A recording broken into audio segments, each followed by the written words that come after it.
Hello, everyone. You are Go for Grundy. I am Grundy, and with me, as always, is my buddy Jay and our new friend John. Welcome to Boilers. We are going to be reading the news. Huzzah! Grifty grift grift. Grifty grifted up. Jay, what are we going to be grifting about today? We're gonna be grifting on this CNN article about Britttany Griner. And we've got I'll just read the headlines for now. So Britttany Griner is back in the US and dunking again after almost 10 months detained in Russia. So I'll leave you to actually read the article. But yeah, so I mean, look, we've got a few comments to make on this. They're certainly not comments that other people haven't made. It's this the sad state of affairs that when this is used for the political clout of the party that's in control, and they're trying to appease the institutional the media, and they know what their voters want, and they're trying to stay in power, and so rather than do the right thing, they're doing what gets them votes. Virtue. Signal your virtue. All right. Everyone is relatively familiar with the situation here. 10 months ago, Britttany Griner was caught going into a Russian airport. She had hash oil vape pens in her luggage, if I'm not mistaken. She was arrested, she was tried, and she was set to be something around 10 years, if I'm not mistaken, in a Russian prison, which is no picnic.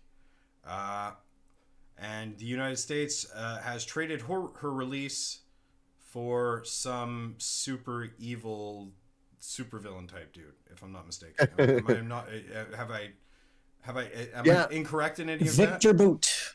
Victor Boot. Yeah. So who's this guy that they traded her for?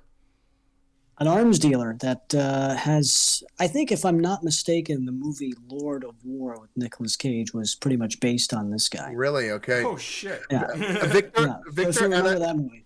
Oh, shit. Victor Anatolievich Boot is a Russian arms dealer, a weapons manufacturer, and former Soviet military translator. He used his multiple companies to smuggle arms from Eastern Europe to Africa and the Middle East during the 1990s and early 2000s. So, yeah. Yeah, sounds like an upstanding citizen, right? So I was super villain. Yeah, I was pretty close. Yeah. Yeah, very Bond villain-like. Yeah, exactly. And so, yeah, it was important enough to the U.S. To release someone who represents a threat to national security, so that they could get back the star, one of the stars of the WNBA, who just couldn't go without getting high for whatever a day. Couple hours. Yeah. Like Jesus. All right. Do you want to actually read this article? Before we get into it, at the end of the day, like we don't want as a Canadian, I don't want Canadian citizens rotting in a fucking Russian prison for something that over here is not a big deal. You know what I mean? Like I fully acknowledge that if I'm going to go to another country, I need to appraise myself of their laws, their customs, and it's my responsibility to do that. But at the same time, I still don't want to see like a citizen of my country rotting in a foreign prison for something that over here doesn't matter. Well, I mean, and to that point, I mean, it's not a big deal in the United States either at this point, right? No. Like half the country it's been legalized on the state level in like half of the states or more, and like this is a point that Joe Rogan made. You're going to go ahead and do this to release to get her release and make a trade for this guy who really represents a threat to national security. Meanwhile, you have like literally millions of Americans who are incarcerated right now for crimes for marijuana, for breaking marijuana laws before they change the fucking the laws here. So it's like, okay, like. Yeah, I mean, that can be true, but at the same time, I also don't want to see like my own citizens rotting in foreign prisons for stuff that over here is not a big deal. And the other big point to make is that there are like John, if you want to go ahead and the Marine that was that basically was discharged with like honors or whatever, who was basically No, he was a spy. He was caught spying or arrested for spying for the United States. He's imprisoned in Russia. And, this is a guy who was a former Marine. I believe he did receive some commendations as well. member of This the is a guy intelligence who's- community. Yeah, member of the intelligence community. He's just sitting there rotting away in prison. But this is indicative of many of the decisions, poor decisions on the part of, I don't want to say mostly, Democrats, but usually these, lefty type thinking people like the Biden administration or the Obama administration before that, just making very, very bad decisions. And seemingly almost like it's just counter to the interests of national security and the country itself. Now, listen, you can say Britttany Griner is a citizen, they should get her back. Yeah, absolutely. But at the same time, let's take a look at the full scope of what was going on at the time. We had the conflict with the Ukraine boiling up at that point when she was arrested, if I'm not mistaken. Mm-hmm. And when the United States takes this hard line against Russia, now keep in mind, the United States has been fucking with Russia for a long time now. The idea that they would publicly support the idea of the Ukraine joining NATO, even though privately they said, yeah, that's never going to happen. I think that they were totally antagonizing them, like totally antagonizing Russia, and they've been doing so. They did so Well, even during the Obama administration. It's just before. A more bold version of the proxy wars that they've been having in the Middle East for the past 30, 40 years, right? Now they're actually like getting really ballsy with it, and they're gonna fucking have one of those little proxy wars right on the fucking. It's not even a proxy war anymore. It's like they're literally funding an actual war. Yeah. Yeah, and now it's pretty, it's not like they're, it's one thing when, the Soviets were in Afghanistan and they were supplying the Mujahideen with Stinger missiles and, weapons that they were purchasing from Soviet bloc countries and supplying the, what would eventually become Al-Qaeda. But, it's a little bit harder to, claim, hey, it wasn't us when you've got Javelin missiles, taking out Russian tanks like left and right. Like literally been supplied by U.S. arms dealer or U.S. U.S. arms manufacturers. It's kind of hard to claim. Yeah, it wasn't us. So there's just a lot going on, and I think you can't separate the politics from all of this. And at the end of the day, the Obama administration, which is basically the Biden administration, is nothing more than an extension of the Obama administration. Let's be real here, because Biden doesn't even know he's fucking alive. So let's just be real. Like, the guy is completely controlled. Yeah, the guy's completely controlled. My butt's been wiped. So this guy has been, the Britttany Griner thing. I mean, look, it's a PR thing. Yeah. But it's for political clout. I mean, they're trying to appease their voter base. They're doing this because they know that it's going to get them, like they're going to be looked favorably. They're going to be looked at favorably for having done this, and it's like, they're fine turning a blind eye to, like, these people who literally were put in harm's way and are like, to what fucking Greg said, is like, these people are their citizens being locked away, rotting away in prison, in foreign prisons, and they were put there while in the line of duty. Like, they were like, they weren't making a selfish decision about wanting to, like, oh, I'll take the risk and sneak in some dope so that I can get high, making a really foolish, selfish decision. And then, they're bailing her out, and at the cost of freeing a some dangerous individual. Do we even know that it came at that cost, though? Is this something that was initiated by the Biden administration? Was this an offer made by Putin? Was this like, how did this even come about? You know what I mean? Like, who made the offer? What was on the table? What was off the table?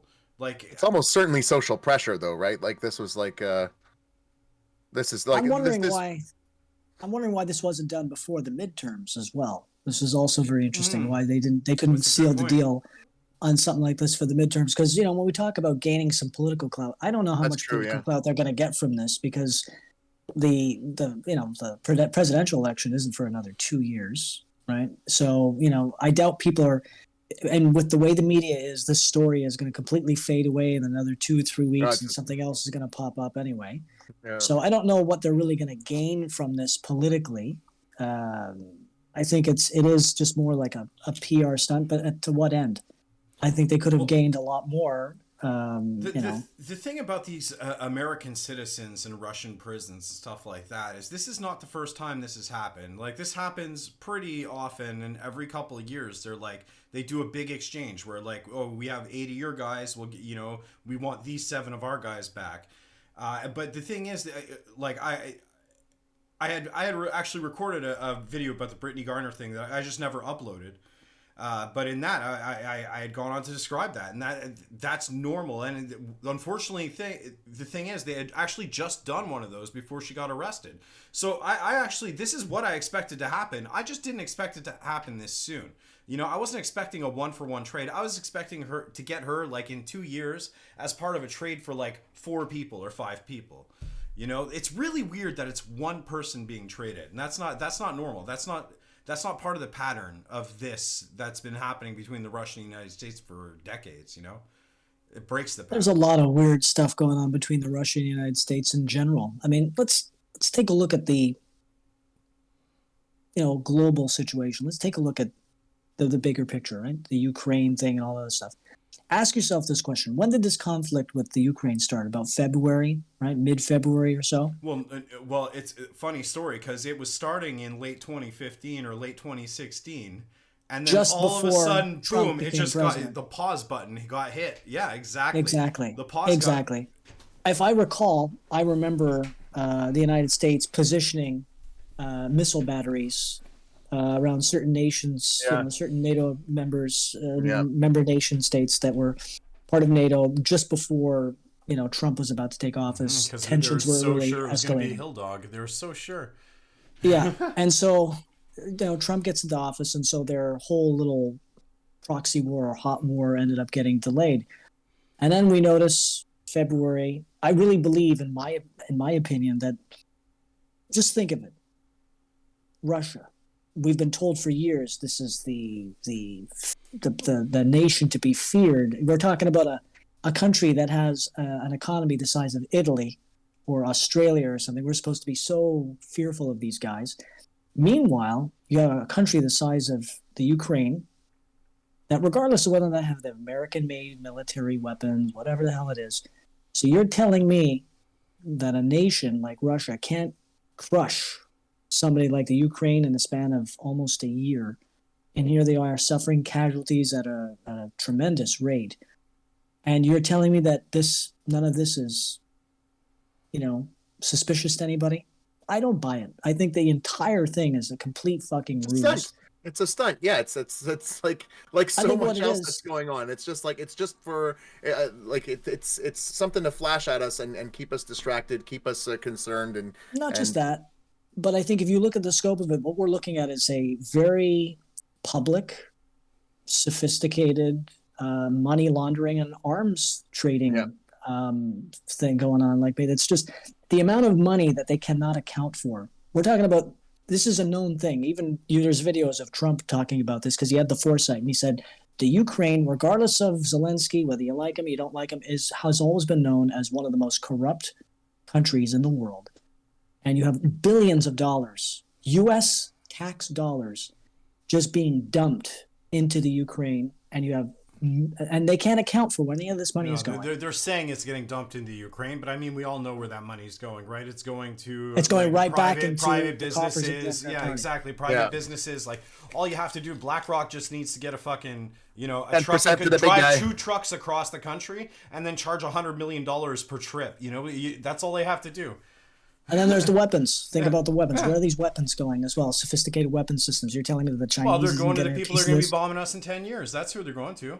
Exactly. So there's a lot of really crazy shit going on. I think part of the reason why they're just giving in to any of Zelensky's demands is, I think also, is that, keep in mind, the Biden business relationships that were established in the Ukraine, not just the Biden family, but a lot of U.S. Politicians' families intertwined with the business relationships in the Ukraine. And you just got to take a look at Hunter Biden and Burisma and the fact that the prosecutor was was getting a little close, and then he withheld, what was it, $400 million of aid until the prosecutor was fired.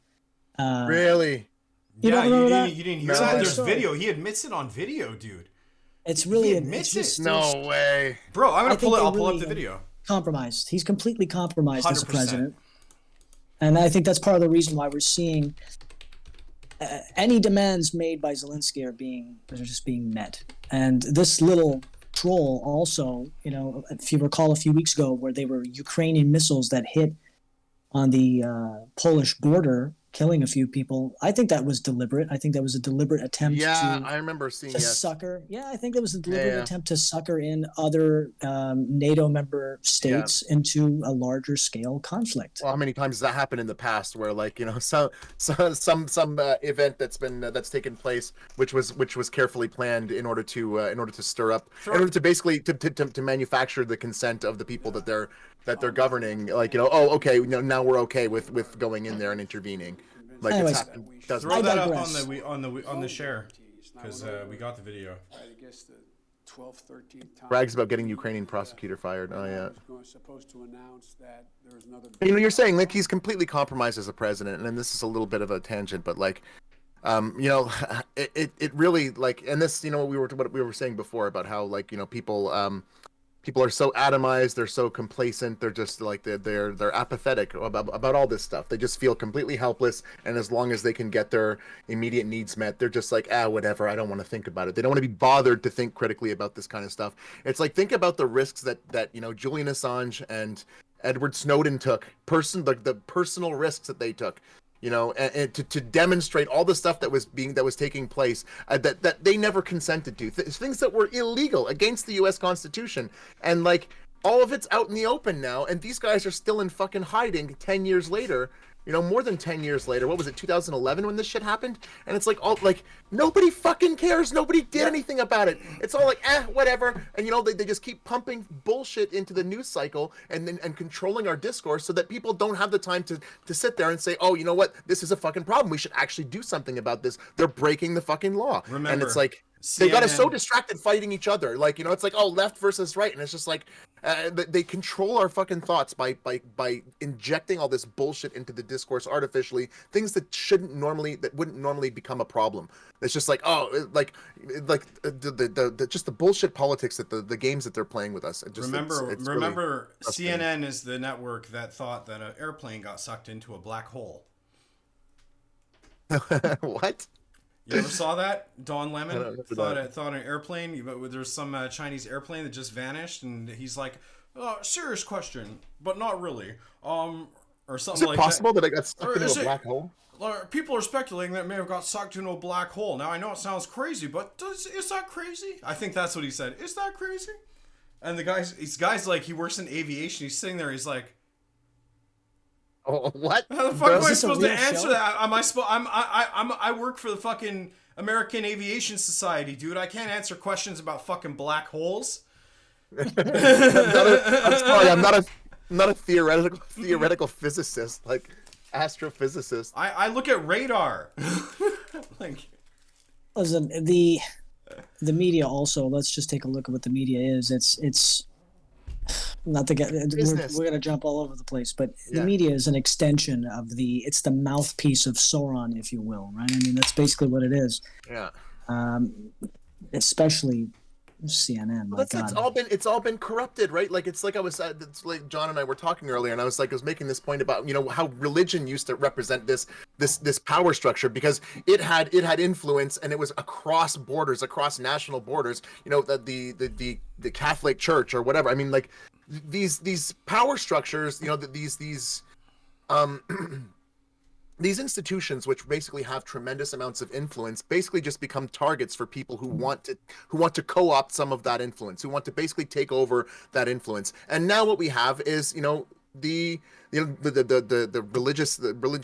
certainly in the West does not have the same power or influence that it used to, but now it's government, it's media, and it's all of these things have been corrupted by the same financial interests, because finance in our world today is how you buy everything. It's how you buy personal pleasure. It's how you buy, everything is being corrupted with these fucking money games. It's all just It's breaking into everything, and it's taking it over from the top down. And I mean, look at they've even taken it's dominoes. It's dominoes. Like, you know, you take over one, you take over the rest.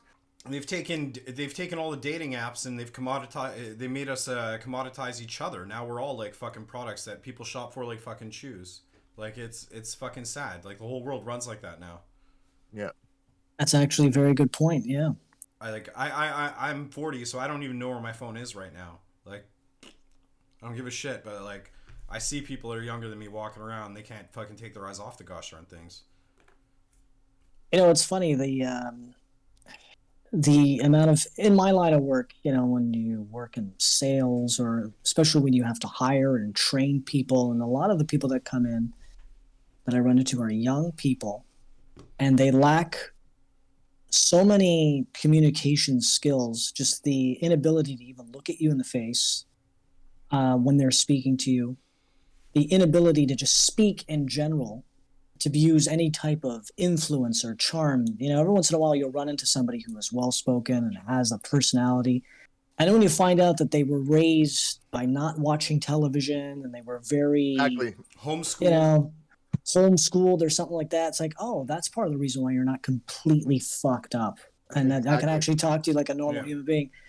And, you know, listen, I'm about the same age. I just turned 41. So, you know, I grew up in a generation where we didn't have, you know, we had some technology here or there, but we had no choice but to be somewhat social. I mean, you know, riding your bike and going out with your buddies. Nowadays, when I was a kid, I would look out in my alleyway where all these houses were, and I'd see all the kids, and people were playing hockey. They were throwing balls around. They were riding bikes. They were fucking.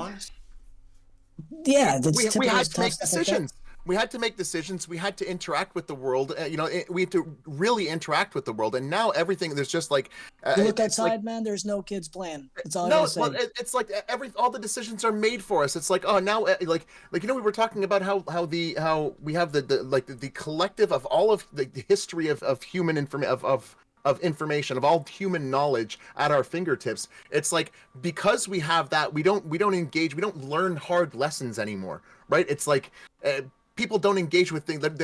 People don't have to suffer the consequences of negative decisions in the same way. It's like they delegate every decision, every hard decision they have to make. They learn not to trust their intuition, and they defer that to something like the internet, and they go and just, oh, let's see what so and so says, or again, like, what, that's whenever they do have the choice, when in a lot of cases they don't actually have the opportunities to like actually make these mistakes themselves and learn from them. It's just like all the decisions are made for them. There's a, like, I'm looking for guardrails. I've seen stories where an 8-year-old goes across the street to the park with their friend, and like the parents get CPS called on them because the 8-year-old was across the street.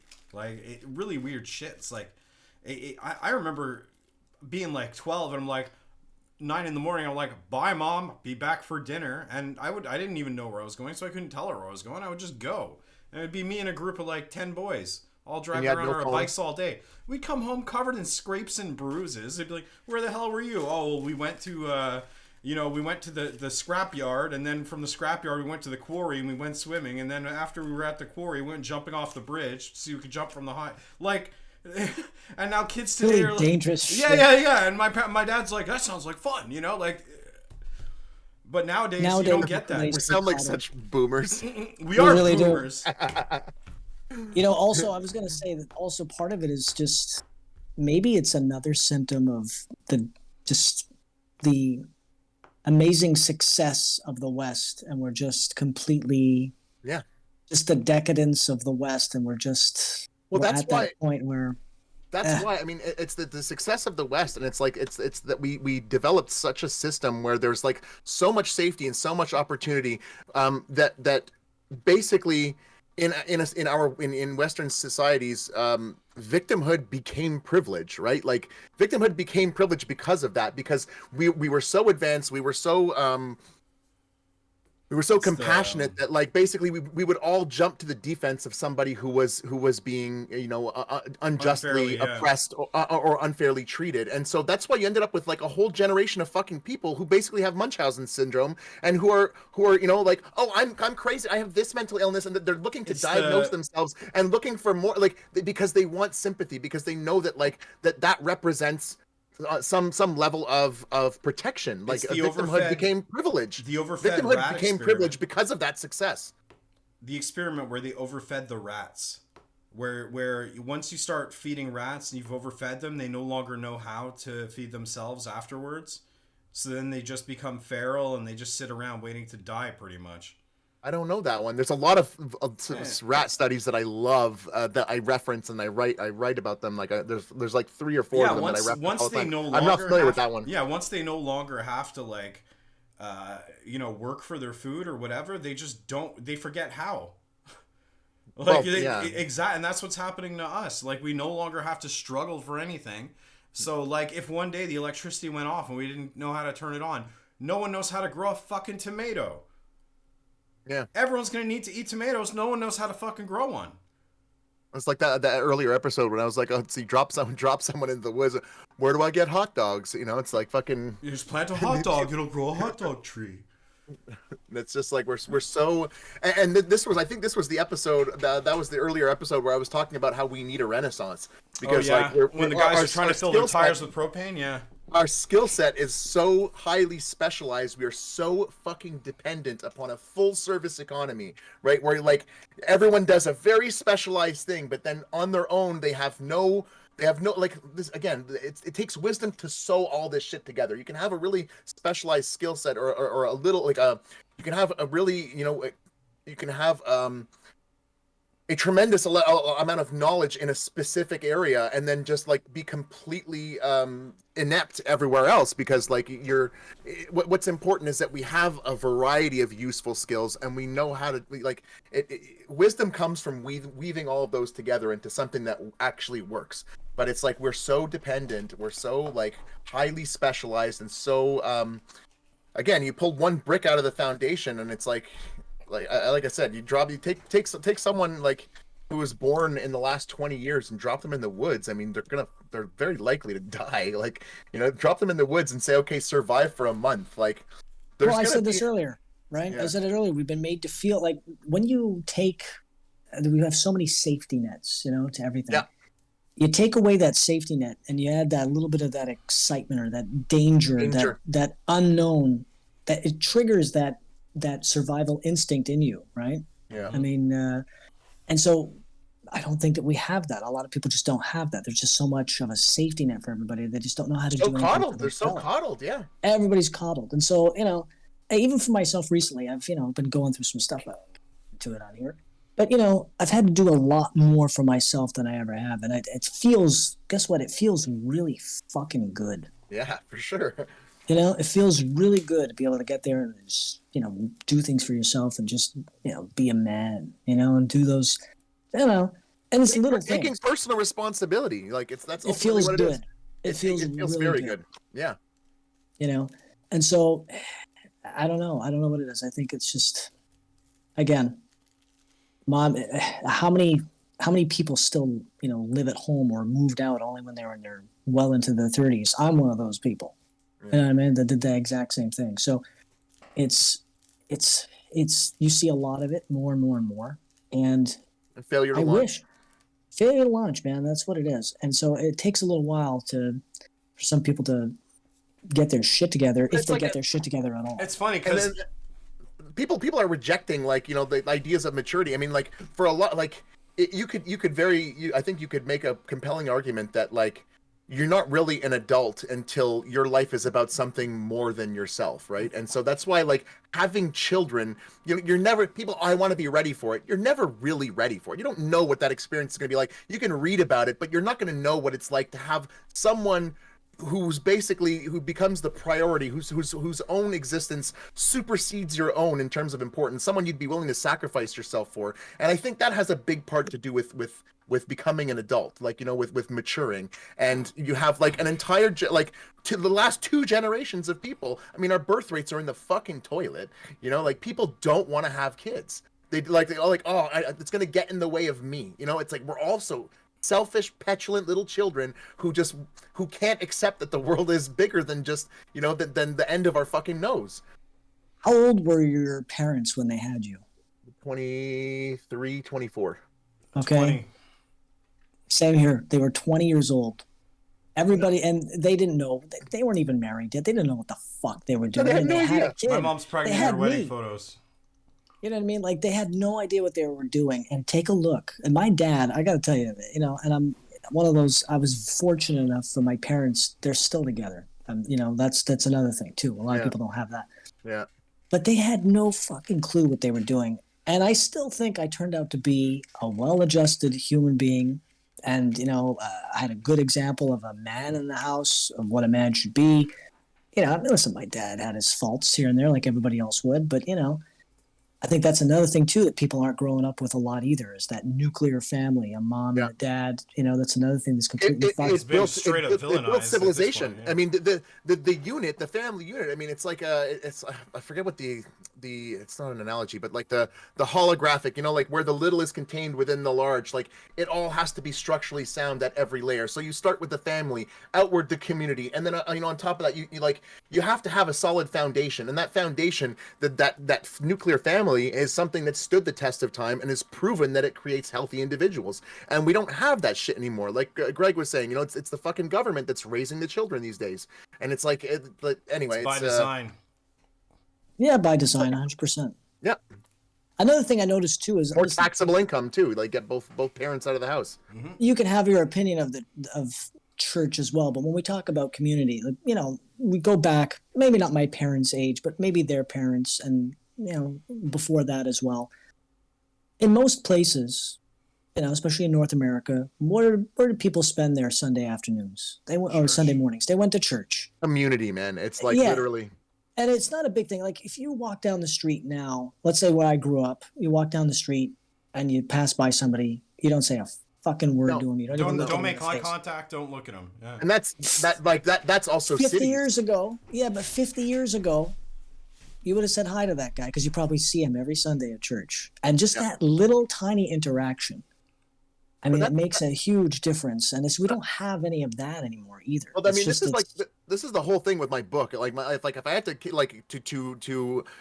capture the essence of what my book, of what I'm writing anyway, it's not a book yet. It's a whole bunch of essays. But what the kind of the theme of all of it is a rational case for religious values, whether or not you subscribe to the belief system, like the mythology, whether or not you buy into all of that, you have to be able to understand that that it performed something that was serving us. It performed a function that served our proliferation, and that was community, and that was a set of values that again stood the test of time. And now we're so fucking arrogant. We're filled with such hubris now that because of our access to information, we take for granted that we have access to all this information, and that makes us wiser, that should make us happier, when in fact you can really measure, again, that this was the Andrew Tate thing that I wrote, the health of any organism can be measured in its ability to proliferate, and look at us. We are our population is going to collapse in the next 10 years, and that's why we need to keep pumping in immigrants, because our economy is based on debt. And that means, if we're not having babies to keep things going,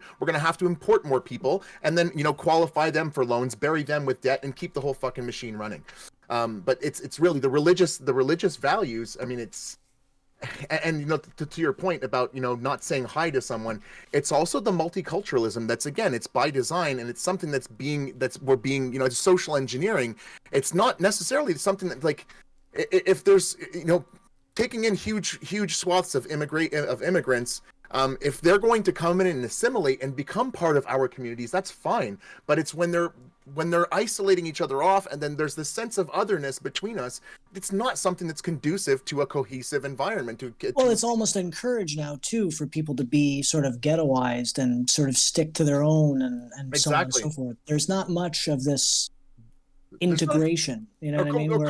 Cohesion across these ethnic boundaries, right? Like, there's not a lot of that, and it's something that's super important. It's something that, hey, at least if and this is like, I've been to church a few times recently, and it's like, it's a very multicultural community, but these people are the minority, and it's like there's almost multiracial. It's not multicultural. They all share a uniculture, which is the no. They're very multicultural. You have people from Nigeria. If you're talking about a church, they share a culture. They share the culture of that church.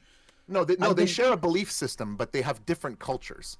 Well, They have absolutely different cultures. They're like, you're coming from Nigeria. There's Africans from Nigeria. There's people from South America, and it's like, unfortunately, it seems to be the white people, the European descendants, who are almost not present at all at these things because we're so far removed. We're generations down the line for this whole this spiritual this gutting process that's taken place where we've been completely we're now kind of spiritually homeless. Where these people come across, they're still only one generation in, and they haven't been completely indoctrinated or spoiled by Western culture, and so they're still kind of they still see the value in worship and in community and all this kind of stuff that they had when they were at home.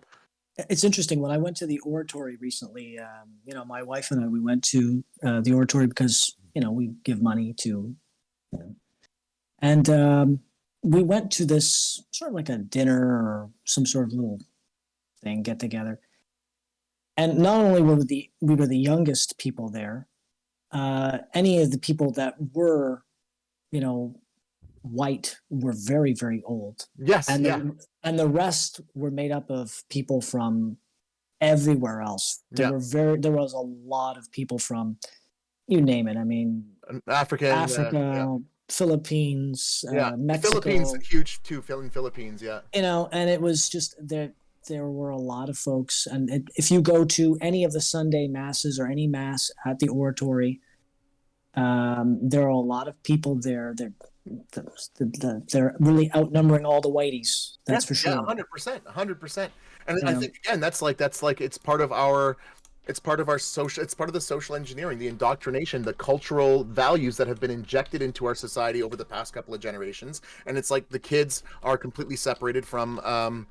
The kids are like the kids don't share the values of our grandparents. It's like we're so fucking highly individualistic. Our church is one of social media and the church of me, and it's like and the church of the dollar. I mean, that's really all we care about. We idolize these people who represent people who don't contribute any value to the world at all. People whose job it is to suck value out of the world. We idolize these people and the luxuries that they're able to afford because of their lack of compassion, their lack of personal responsibility, their lack of a sense of obligation or responsibility to their communities. Yeah, well, it's like I mentioned on previous episodes, back when I was doing acting on tour, our directors were hardcore leftists, and even they would tell us, like, look, it takes forever to build something worth like showing to people, but any idiot can come up and tear it down in 5 minutes. Like, don't listen to anyone. Like, it was straight up anti-deconstructionist. They're like, don't listen to anyone. Anyone's just trying to pick apart something you worked hard on is just, they're not worth your time, dude.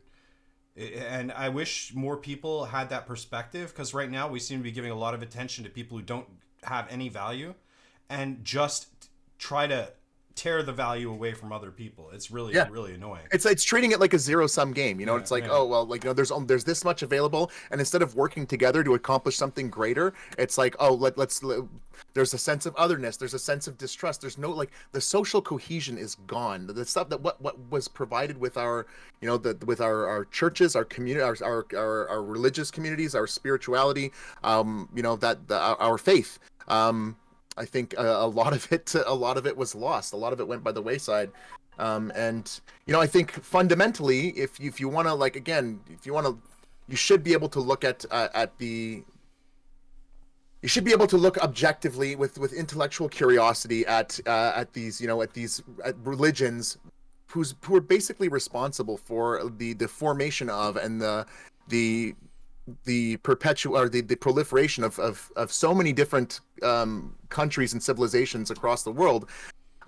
What they had in common was, it was a sense of, be a good person. There's a reason why you don't lie, you don't cheat, you don't steal, because when you do something like that, you're contributing to the fabric, you're tearing away from the fabric of trust. If you're doing something negative like that, there's a cost that is socialized, wherein you're taking away from everyone else's ability to trust everyone else. And you can't have a functional society when everyone is in it for themselves and no one trusts anyone else.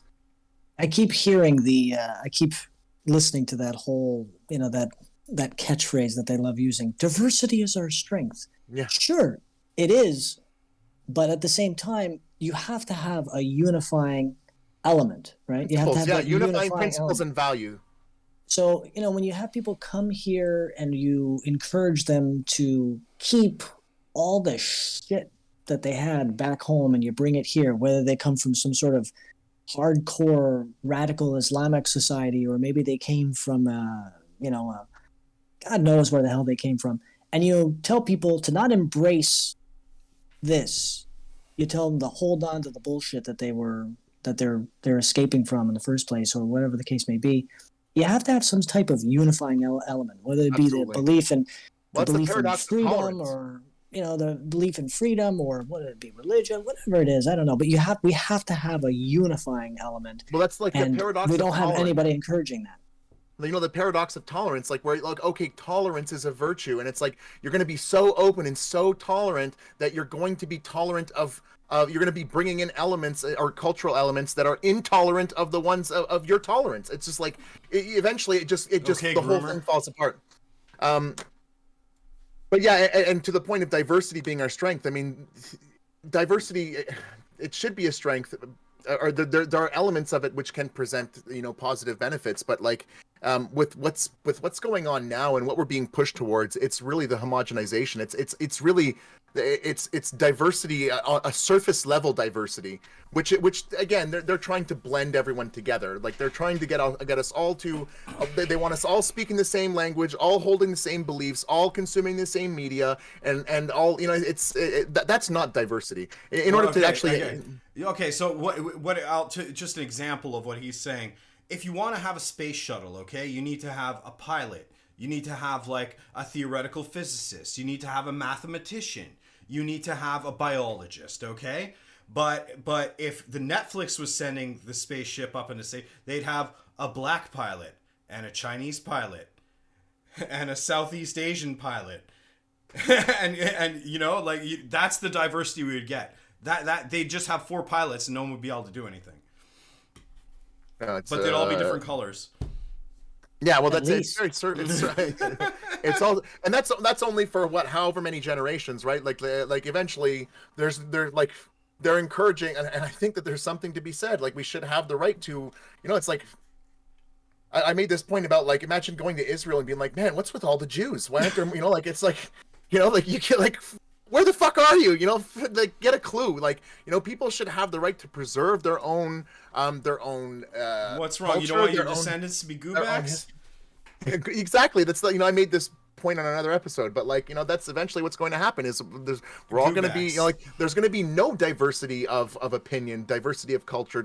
I mean, what's really important to John's point is that we have a unifying, or the set of unifying principles, unifying values to which that supersede everything else. And then within that we can we can stay within our groups. We can try to preserve our culture, to pay respect to our ancestors and whatever traditions and whatever that they had, as long as those fit within that set of unifying principles. Those are the most important thing when we're talking about diversity, and whether like it becomes antithetical to diversity itself when you're bringing in something that doesn't fit within that that is incompatible with that. I don't know how we got onto immigration from Britttany Griner being locked up in a Russian prison and released, and finally we could go like a million more miles with this too. There's like and it's like there's all these points where we're skipping through them, and then we're not even talking about 10%. I also want we're to not talk even about this. Yeah, but that's it. We're only scratching the surface of each of them, but they all lead into something else because everything is so connected and it's all so relevant to what's going on right now. So it's difficult because to like, the world is in the midst of deliberate chaos. Socially engineered. Yeah, like it's deliberate manufactured. chaos. It's manufactured. That's what it is. It's just deliberate chaos. That's all. It's all. It's the Georgia Guidestones in action. Like, we're gonna bring it down to under $500 million. I think. Yeah, I think we're gonna do that. Yeah, fuck you guys. I don't know if we want to venture into. I'm gonna start sounding like Alex Jones. I don't want to start doing that, but I think there are certain elements that there's just a lot going on that. Yeah. it's so fucking exhausting to even have to think that deeply into everything, because it's like you're never gonna really figure all of it out anyway. See, this And is it's why so- this is why like I write, man, because like it's so difficult, and like sometimes it's like I'll have a good idea that crystallizes, and I'm like, oh, this is relevant to this topic, and I'll write it out, and it's like, oh, I got another one. So then I'm like, okay, I have a trail of breadcrumbs where I can pick up where I left off on that one idea, and chase that to its logical end. But that's how I've gotten to 300 pages of musings and essays, and I like tying them together is going to be years of work. Like it's literally going to take me years to kind of weave all them together and layer them in a way that's kind of structural and I don't make know, this man. one thing, cohesive thing. I'm telling you, dude, I have like I can't wait to talk to you about some of this stuff, because it's like It's starting to sound like fucking Ted Kaczynski's manifesto at this Uncle point. Ted! It's 300 pages. Jesus H. industrial society and its You're starting to consequences haven't scare been a the hell out of disaster for the human race. You're scaring the shit out of me, bro. No, it's I'm listen, teasing. Come on. but it like literally the point of it Hashtag is, Uncle and Ted was right. it's and again, like to go back to the point about like the idea of being a rational case for religious values, like all of this is taken anyway. It's it's just like a million ways at once, but we need to care about one another. There's a reason why Jesus was such a fucking example. It's because if you're make it the way to a functional society and the way to like a happier world is by everyone taking personal responsibility to do the right thing, even when it comes at a cost, and to make an effort to do things that are to make personal sacrifices to help other people, especially when it comes to ways that they couldn't help themselves. If you can do that, not only like you're doing something selfish, you're being really altruistic, and you get rewarded for that, because when you've really helped someone and they show you gratitude, you get rewarded, even though like materially you're paying some cost. You feel something that is like you feel connection with another conscious being, and it's like that's really what I believe the spirit is the So conscious put your essence shopping that's living carts in back, us. or else. Yeah. Anyway, I guess we'll try to wrap it up here because there's a lot more to talk about, but there's many more days to come. So Yeah. Thank you for joining Boilers. Nobody got boiled today. Maybe well, we all got boiled. We all got boiled in a lot of different ways, but only we didn't have time to go into it deep enough to really get our piss. Tomorrow we're gonna come at it with a more concrete subject, and special thanks to John for being on. Hopefully he's gonna be on a whole lot more, and we're gonna be able to structure some stuff now that we have the extra help. Yeah. Yep. So thank you for joining us, everybody. Have a good night. I am Go for Grundy on Twitter, and just I forget what Jay's is, but just follow me and just look at what I tweet. Bye. See you guys. Take care.